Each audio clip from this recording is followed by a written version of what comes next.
Government budget and the economy.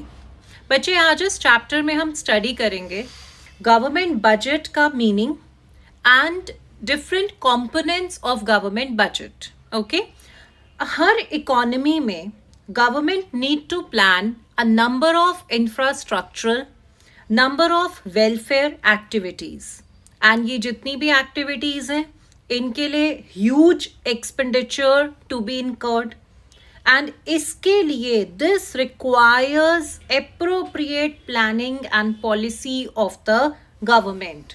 So the solution to all these problems is government budget. Okay, so government budget is an annual statement, item wise receipts and expenditure.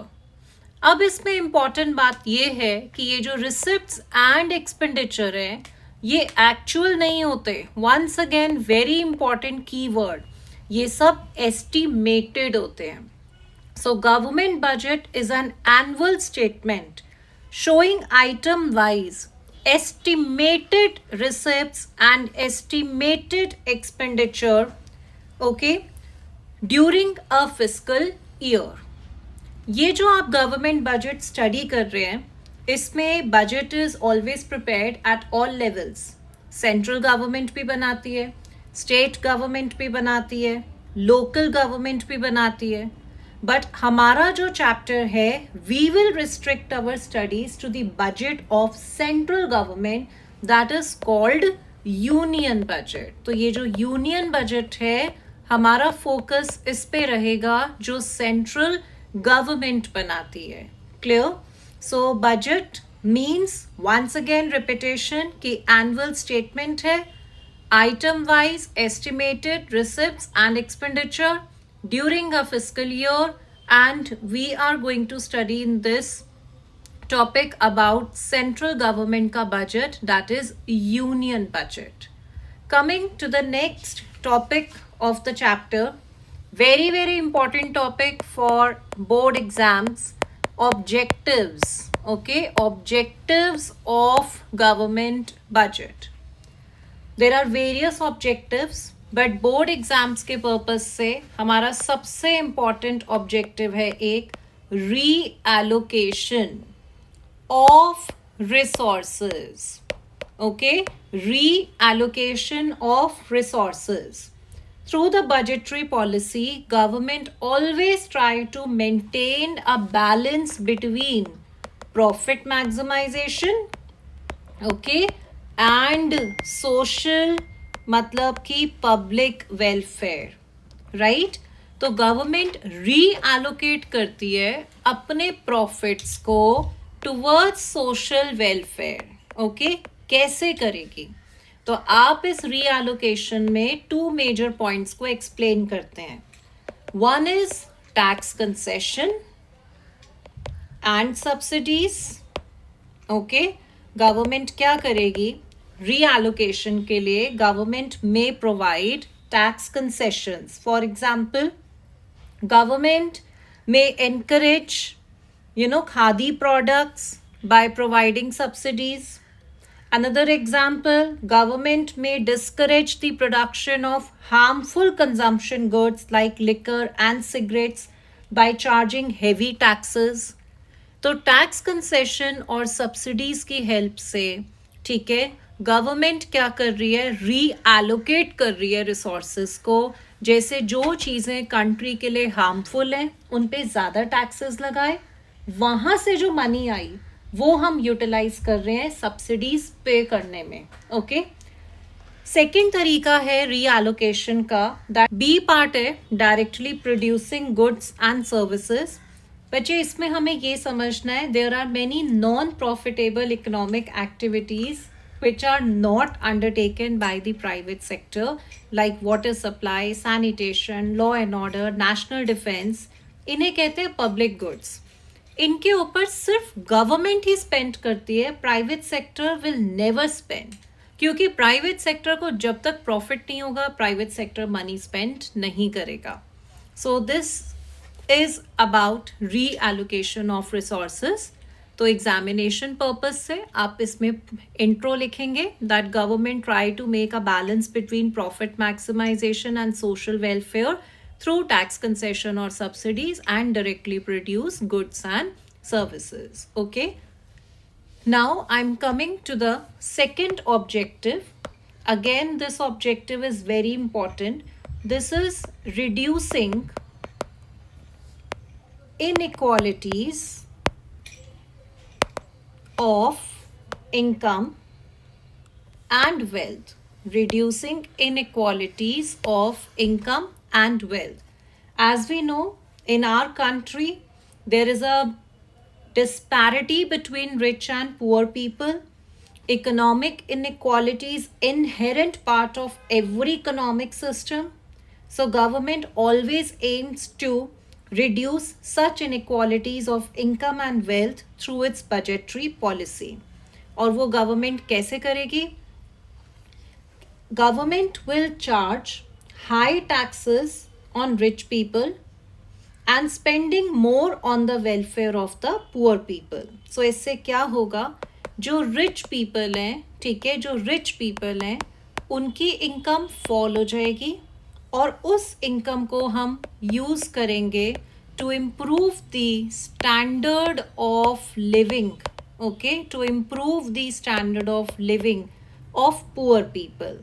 So it will reduce income of the rich and it will increase the standard of living of the poor, thus reducing inequalities in the distribution of income. Right? So इसमें आप एक example दे सकते हैं like free LPG connection, free LPG connection under प्रधानमंत्री उज्जवल योजना, या फिर food grains at a very nominal price to the people who live below poverty line by the government. It helps to raise the quality of life of the BPL, below the poverty line population. So ये हमारे दो objectives बच्चे complete हुए. Okay. Third objective is economic stability. Economic stability का मतलब है, देखो हर economy में बच्चे बहुत सारे कहते हैं ना उतार चढ़ाव होते रहते हैं, जिसे हम इकोनॉमिक्स में कहते हैं large scale fluctuations in prices. And you know such fluctuations create uncertainty. जैसे कभी इकोनॉमी में ट्रेड साइकिल की बात करें तो पीक है, बूम है, कभी इकोनॉमी डाउन आई यानी कि रिसेशन आ रहा है, कभी डिप्रेशन हुआ, फिर रिकवरी हुई, फिर डाउनफॉल. तो ये चलता रहता है, लेकिन ये सब क्या लाता है? अनसर्टेनिटी लाता है, which is not right. So government can make policies in the budget to control inflation and deflation. For example, taxes ke through. If there is inflation, government will increase taxes because increase in tax leads to reduce in income of people. Disposable income fall होगी. Disposable income fall होगी तो मतलब economy में money supply भी fall होगी, hence aggregate demand will fall, and this is what we want in case of inflation. अगर deflation है तो ऑपोजिट हो जाएगा. सो ये है आपका third objective, economic stability. So we are through with all important objectives of government budget. Now we are going to start with the next topic, which is the most important topic of the chapter, that is components of budget. ये अपने आप में ही 50% of the chapter को cover करता है. Components of budget को I'm dividing in two parts. ठीक है, components of budget I'm dividing in two parts. First is budget expenditure. First is budget expenditure and second component is budget receipts. Okay, now I'm dividing this budget expenditure in further two parts: capital expenditure, okay, and revenue expenditure. Understood bete? Similarly, budget receipts are further divided in two parts: capital receipts, okay, and revenue receipts. Clear? तो components of budget का मैंने एक structure बना दिया, budget expenditure and budget receipts. Budget receipts मतलब total estimated receipts of the government from all the sources, and total estimated expenditure of the government, ठीक है, that is budget expenditure. Now one by one we have to learn what is capital expenditure, what are the examples of it, how it is different from revenue expenditure. Same we will do it for the budget receipts. Now let's start budget expenditure. Okay, let's start with budget. Okay, expenditure, right? चलिए, so अब हम इसमें start करते हैं budget expenditure को। Budget expenditure का मतलब है total estimated, okay, total estimated expenditure of the government during a fiscal year is budget expenditure. अब like I said, I'm dividing this in two parts, capital expenditure, okay, and revenue expenditure. Capital expenditures क्या होते हैं? Now we have to learn this.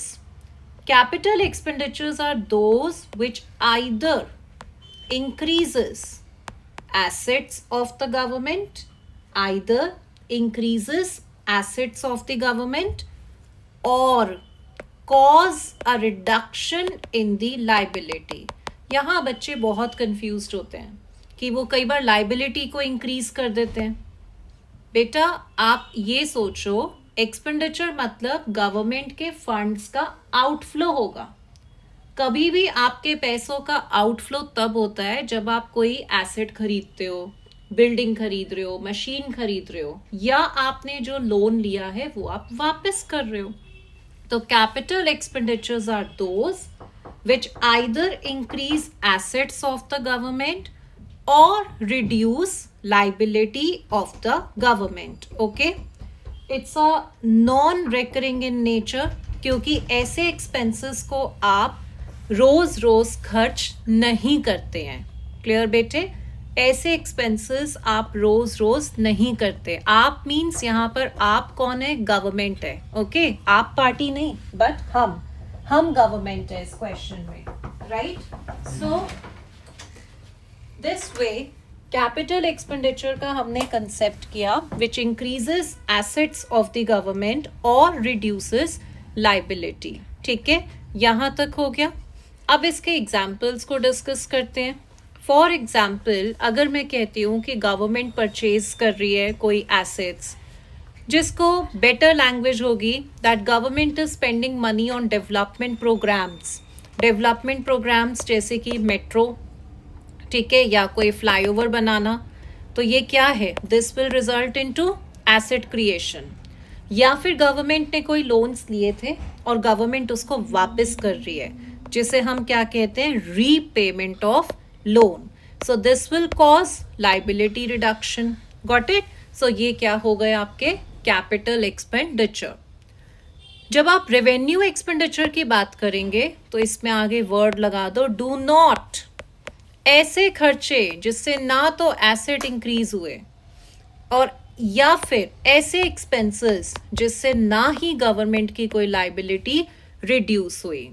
तो revenue expenditures are those which neither create any asset nor cause reduction in the liability of the government. Okay, तो ये होते हैं आपके revenue expenditure. अब ऐसे कौन से एक्सपेंसेस हैं कि गवर्नमेंट का ना तो कोई फ्लाईओवर बन रहा है, ना रोड्स बन रही हैं, तब भी पैसे खर्च हो रहे हैं? Very simple, payment of salaries, payment of pension, payment of interest, expenditure on administrative services, health services, gift and grants given to state, जिसे आप subsidies भी कह सकते हैं, defense services, ये सब एग्जाम्पल हैं आपके रेवेन्यू एक्सपेंडिचर के। सो ये हमारा टॉपिक कंप्लीट हुआ, capital expenditure and revenue expenditure, right?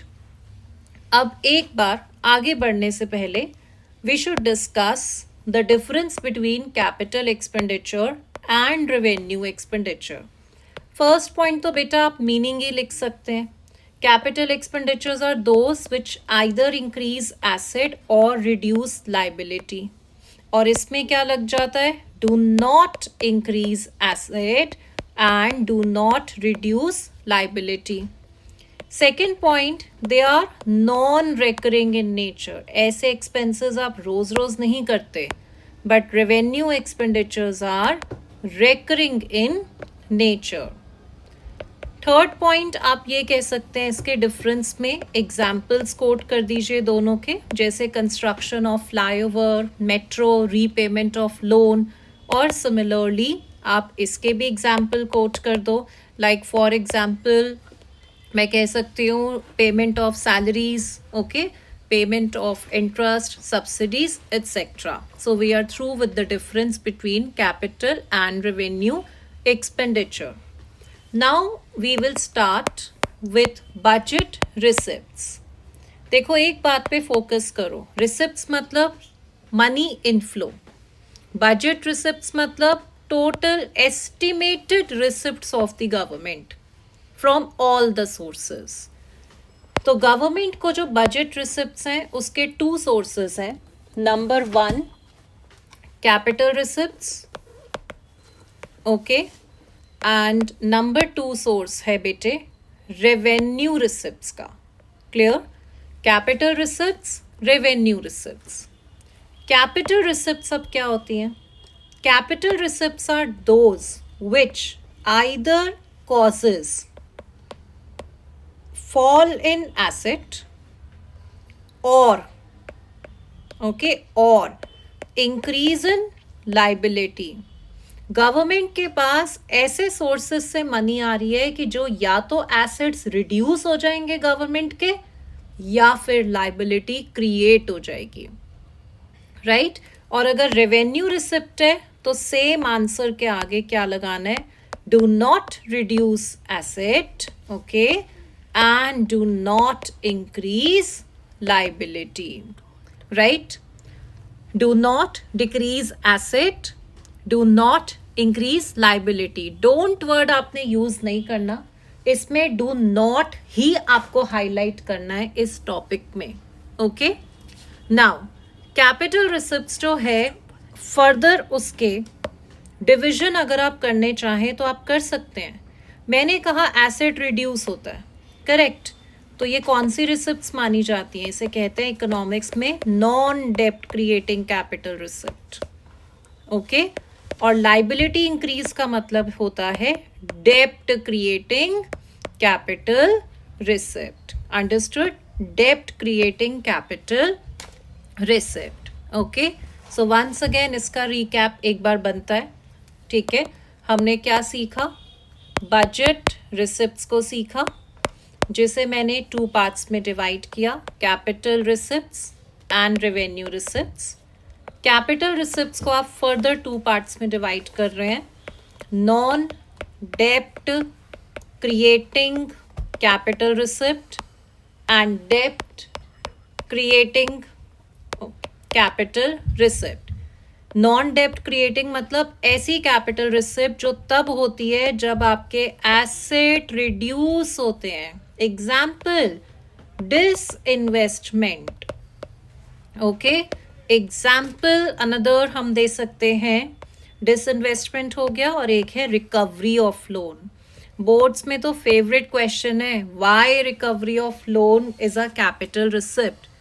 Because it reduces assets, okay?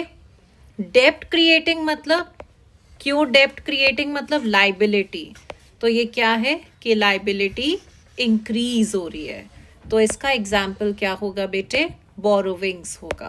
Clear बच्चे? रेवेन्यू रिसिप्ट करते हैं अब हम। रेवेन्यू रिसिप्ट जो हैं उसके भी दो सोर्सेज हैं, tax revenue and non tax revenue. आप मीनिंग की बात करें तो हमने पीछे भी किया था, आप डू नॉट लगा दीजिए, do not decrease asset and do not increase liability. तो ये तो बहुत ही अच्छी रिसिप्ट्स हैं गवर्नमेंट की, ना तो गवर्नमेंट को कोई अपने एसेट बेचने पड़े, ना ही कोई लाइबिलिटी मतलब उधार लेना पड़ा। तो ऐसे एग्जाम्पल्स क्या हैं, रिसिप्ट्स क्या होती हैं? टैक्स रिसिप्ट्स होती हैं और नॉन टैक्स रिसिप्ट्स होती हैं। टैक्स रिसिप्ट्स मतलब लाइक इनकम, गवर्नमेंट को इनकम आ रही है डायरेक्ट टैक्सेस और इनडायरेक्ट टैक्सेस से। एंड नॉन टैक्स के एग्जाम्पल हो गए fees, fines, penalties, escheat etcetera. Clear? तो हम इसे भी आगे रीड कर सकते हैं, स्टडी कर सकते हैं डिटेल में। किस चीज़ में? कि ये जो आपकी रेवेन्यू रिसिप्ट्स हैं इसमें भी क्या है, सबसे पहला एग्जाम्पल टैक्स रेवेन्यू या फिर टैक्स रिसिप्ट्स, उसको भी आप दो पार्ट्स में डिवाइड कर रहे हैं, इनकम फ्रॉम डायरेक्ट टैक्सेस या फिर इनडायरेक्ट टैक्सेस। तो वंस अगेन ये भी एक क्वेश्चन बन गया, what is the difference between direct tax and, बताइए, indirect tax. Okay, so very simple, बहुत इजीली आपके 4 पॉइंट्स बन जाएंगे। Direct taxes are those which are charged on individuals or institutions' income, property or wealth. Okay, and indirect taxes are those which are charged on goods and services. Right? Second आप दे दीजिए example direct taxes के, corporate tax, capital gain tax, income tax, personal tax, and indirect taxes के like GST, goods and service tax, VAT, value added tax, service tax, excise duty. Third आप दे सकते हैं कि direct taxes की जो coverage है that is limited, but indirect taxes की coverage is wider. Okay, and direct taxes के burden को आप शिफ्ट नहीं कर सकते to some other person, but the burden of indirect taxes can be shifted to others, right? So these are the 4 points of difference between direct tax and indirect tax. तो revenue receipts का first part क्या था? Tax receipts था, clear? And second part क्या है हमारा? Non tax receipts. इसके कई example हैं, fees, fines, penalties, right? Challans, जैसे आप पासपोर्ट फीस वगैरह भी पे करते हैं, लाइसेंस फीस देते हैं। एस्चीट, आई थिंक एस्चीट आपके लिए न्यू वर्ड है। एस्चीट का मतलब है, फॉर एग्जाम्पल कोई पर्सन है, उसकी प्रॉपर्टी का कोई लीगल हायर नहीं है और कोई विल नहीं है, कोई भी क्लेम करने के लिए नहीं है, तो ऐसे केस में उस पर्सन की प्रॉपर्टी उसकी डेथ के बाद गवर्नमेंट को चली जाएगी। So this is called escheat, right? So these are the few examples of non tax receipts. Okay, तो यहाँ पर आज हमने इसमें सीखा चैप्टर में objectives of government budget, components of government budget, right? हम इसके नेक्स्ट पार्ट में कंटिन्यू करेंगे types of budget and types of budget deficit along with its numericals. That's all for today. Thank you.